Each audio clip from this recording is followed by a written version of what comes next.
Suatu ketika ada seorang penebang kayu dengan dua anak dan ibu tiri mereka. Nama anak laki-laki itu Hansel, dan nama anak perempuan itu Gretel. Mereka hidup sangat miskin sehingga terkadang tidak ada yang bisa dimakan. Dan kemudian pada suatu malam dia berbaring di tempat tidur, memikirkan bagaimana memberi makan anak-anak lebih jauh. Istrinya menasihatinya untuk memiliki anak di hutan, menyalakan api, memberikan sepotong roti masing-masing dan meninggalkan mereka di sana, tidak semuanya mati kelaparan. Tapi si penebang kayu tidak setuju. Dan sampai saat itu, istrinya membujuknya bahwa dia akhirnya setuju. Dan anak-anak, karena kelaparan, juga tidak bisa tidur dan mendengar semua yang dikatakan ibu tiri mereka kepada ayah mereka. Dan saat orang tuanya tertidur, Hansel diam-diam bergegas keluar rumah. Bulan bersinar terang, dan batu putih berkilauan seperti koin. Hansel mengantongi sebanyak mungkin yang dia bisa. Kemudian dia kembali ke rumah dan anak-anak pergi tidur. Di pagi hari, ibu tiri mendatangi anak-anak itu, memberi mereka masing-masing sepotong roti, dan mereka semua pergi ke hutan bersama. Dalam perjalanan, Hansel melempar batu putih satu persatu. Ketika mereka sampai di tempat terbuka, ayah saya mulai menyalakan api. Dia memerintahkan anak-anak untuk duduk di dekat api dan memastikan bahwa api tidak padam, sementara mereka dan ibu tiri mereka akan mencari lebih banyak kayu bakar. Mereka duduk, lelah, dan tertidur. Ketika anak-anak bangun, itu adalah malam yang gelap di sekelilingnya. Dan ketika sebulan penuh telah terbit di langit, Hansel memegang tangan adiknya dan pergi, mencari jalan melalui kerikil, yang berkilauan seperti koin baru, dan menunjukkan jalannya. Mereka berjalan sepanjang malam, dan saat fajar mereka datang ke rumah ayah mereka. Beberapa waktu berlalu, dan anak-anak kembali mendengar bagaimana ibu tiri suatu malam mulai memohon kepada ayah mereka untuk menyingkirkan anak-anak. Dia menolak, tetapi istrinya tidak mau mendengarkannya. Dia mengutuk dan mengungkapkan segala macam celaan kepadanya. Ketika orang tuanya tertidur, Hansel, seperti yang terakhir kali, ingin mengumpulkan batu, tetapi ibu tirinya mengunci pintu, dan anak itu tidak dapat meninggalkan rumah. Pagi-pagi sekali, anak-anak diberi sepotong roti masing-masing, bahkan lebih sedikit dari waktu sebelumnya. Dalam perjalanan ke hutan, Hansel mencabik-cabik bidak di sakunya dan melemparkan remah-remah itu ke tanah. Ibu tiri membawa mereka lebih jauh ke dalam hutan. Sekali lagi api besar dinyalakan, dan sang ayah memerintahkan anak-anak untuk mengawasi api sementara mereka dan ibu tiri mereka membelah kayu lagi. Saat jam makan siang tiba, Gretel membagikan sepotong rotinya dengan Hansel. Dan mereka tertidur. Kami terbangun saat malam yang gelap tiba. Dan kemudian 1 bulan tiba, dan mereka berkumpul dalam perjalanan, tetapi mereka tidak dapat menemukan satu pun remah-remah, karena ribuan burung beterbangan di hutan telah lama memakan remah-remah itu. Jadi anak-anak berjalan sangat lama, tetapi mereka tidak bisa keluar dari hutan. Tiba-tiba, jalan membawa mereka ke gubuk. Saat mendekat, anak-anak melihat bahwa rumah itu semuanya terbuat dari roti dan biskuit, dan jendelanya terbuat dari gula murni. Hansel mengulurkan tangan dan mematahkan bagian atap, sementara Gretel pergi ke jendela dan mulai menggerogoti jendela. Dan kemudian pintu di gubuk terbuka lebar, dan wanita tua itu keluar, bersandar pada kruk. Hansel dan Gretel sangat ketakutan sampai-sampai mereka melepaskan informasi dari tangan mereka. Dan wanita tua itu baik hati dan mengundang mereka ke gubuknya. Sudah ada banyak makanan di atas meja, susu, kue, apel, dan kacang-kacangan. Setelah makan malam, wanita tua itu membuatkan 2 tempat tidur bersih untuk anak-anaknya, dan Hansel serta adiknya mengira mereka ada di surga. Tetapi wanita tua itu hanya berpura-pura menjadi penyayang, tetapi sebenarnya dia adalah seorang penyihir jahat yang membangun pondok rotinya untuk tujuan ini untuk memikat anak-anak. Pagi-pagi sekali, saat anak-anak sedang tidur, dia mengambil Hansel dan memasukkannya ke dalam sangkar kecil. Dan dia memerintahkan saudara perempuannya untuk melakukan semua yang diminta penyihir jahat itu. Wanita tua itu memutuskan untuk menggemukkan bocah itu untuk dimakan nanti. Jadi Gretel mulai memasak makanan paling enak untuk Hansel, dan dia sendiri hanya punya sisa makanan. Beberapa waktu berlalu, dan bocah itu tidak menjadi gemuk. Kemudian wanita tua itu tidak mau menunggu lebih lama lagi, dan memutuskan untuk memasak dan memakan Hansel. Dia memerintahkan Gretel untuk menyalakan kompor dan mengoleskan air. Ketika kompor sudah hangat, wanita tua itu menyuruhnya naik ke atas kompor dan melihat apakah sudah cukup panas.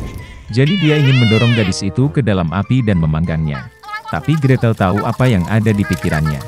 Dia berkata bahwa dia tidak tahu bagaimana masuk ke sana, dan meminta penyihir itu untuk menunjukkan dirinya. Wanita tua itu marah dan naik ke dalam oven. Kemudian Gretel mendorongnya dan membanting penutup di belakang penyihir itu. Wow, betapa mengerikan wanita tua itu melolong. Gretel sementara itu bergegas ke Hansel dan membuka kandangnya. Setelah membebaskan saudara mereka, mereka pergi ke kamar penyihir, di mana ada kotak-kotak mutiara dan batu berharga di semua sudut, mengisi kantong mereka dengan mereka dan pulang. Selama beberapa hari anak-anak mencari jalan pulang. Hutan tampak semakin akrab, dan akhirnya mereka melihat rumah ayah mereka di kejauhan. Betapa senangnya dia melihat anak-anaknya hidup. Hansel dan Gretel menuangkan semua mutiara dan permata yang mereka ambil dari penyihir itu ke lantai. Tidak perlu memikirkan tentang makanan. Dan mereka mulai hidup, dan bersukacita. Dan sang ayah mengusir ibu tiri yang jahat itu keluar rumah. Suatu ketika ada seorang gadis kecil. Suatu ketika ayahnya yang kaya menikah dengan ibu tiri yang jahat. Dia menetap di rumah bersama kedua putrinya. Mereka cantik dan berwajah putih, tapi jahat dan kejam di hati. Dan kemudian tibalah saat yang sulit bagi gadis malang itu. Dari pagi hingga larut malam, mereka memaksanya melakukan pekerjaan kotor, mengangkut air, memanaskan kompor, memasak makanan, mencuci piring, dan mencuci pakaian. Dan di samping itu, saudara tiri melakukan yang terbaik untuk membuatnya kesal sebanyak mungkin. Mereka mengejeknya, menuangkan kacang polong dan gandum ke abu, dan dia harus duduk dan mengambilnya. Di malam hari, ketika dia lelah bekerja, dia harus pergi tidur bukan di tempat tidur, tetapi di lantai di sebelah kompor. Dan karena dia selalu dalam abu, debu dan kotor, saudara perempuannya memanggilnya Cinderella. Tetapi kemudian pada suatu hari raja memulai pesta, yang seharusnya berlangsung selama 3 hari penuh, dan memanggil semua gadis cantik di negara itu ke pesta itu sehingga putranya dapat memilih pengantin untuk dirinya sendiri. Ketika dua saudara perempuan yang disebutkan itu mengetahui bahwa mereka juga dapat datang ke pesta itu, mereka langsung mulai berdandan dan bersolek. Cinderella juga ingin pergi menari, tetapi ibu tirinya tidak mengizinkannya pergi, karena dia tidak punya baju atau sepatu, dan dia kotor. Dan kemudian ibu tiri yang jahat menuangkan semangkuk gandum ke abu, dan berkata bahwa jika Cinderella mengumpulkannya dalam 2 jam, maka dia bisa pergi dengan saudara perempuannya. Cinderella pergi ke taman dan menangis.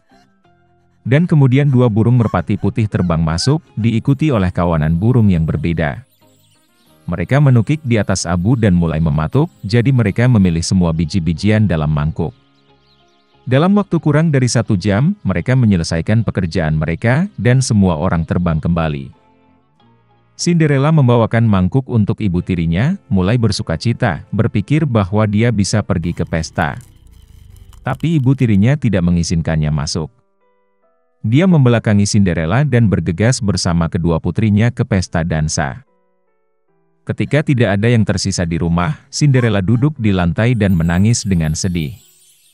Dan kemudian 2 burung merpati putih terbang masuk, diikuti oleh kawanan burung yang berbeda, dan mereka membuang pakaian dan sepatu mereka, berkilau dan semuanya dari emas.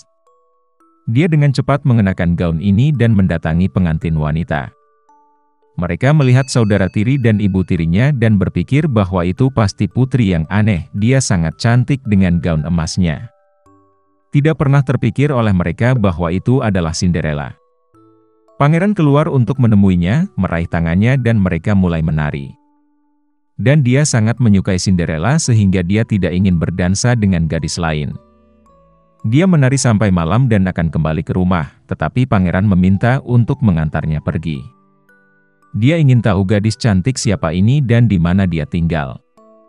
Tapi Cinderella lari darinya dan naik ke tempat perlindungan merpati.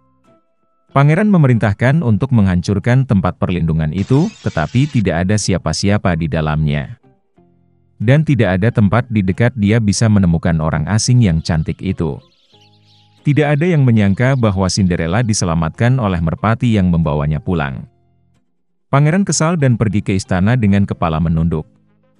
Dan tiba-tiba dia melihat sebuah sepatu, mengangkatnya, sangat kecil dan elegan dan semuanya dari emas murni. Pangeran menduga bahwa ketika Cinderella melarikan diri darinya, sepatu dari kaki kirinya tertinggal di salah satu anak tangga. Pangeran sangat senang dan diperintahkan untuk menemukan nyonya sepatu ini, dan kepada siapa sepatu itu cocok dia akan menikah dengan yang itu. Orang tua kembali dari pesta, mereka melihat bahwa Cinderella sedang tidur dengan kemeja di atas abu, dan lampu redup menyala di dekat kompor. Kedua saudara perempuan itu pergi ke kamar mereka, berharap besok mereka akan cukup beruntung untuk mengenakan sepatu emas.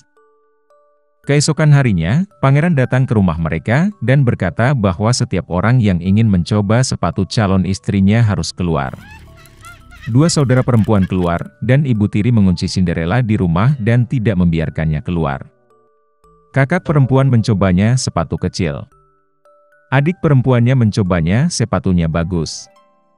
Pangeran hendak pergi, tetapi Cinderella keluar dari jendela dan berlari ke arahnya. Dan dia memakai sepatu, dan itu pas untuknya. Pangeran menatap matanya dan mengenali gadis cantik yang berdansa dengannya.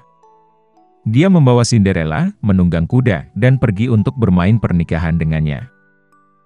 Dan dia memerintahkan saudara perempuan dan ibu tiri untuk dikunci di rumah mereka, dan jangan pernah membiarkan mereka keluar dari sana. Beginilah cara mereka dihukum karena kejahatan dan penipuan mereka.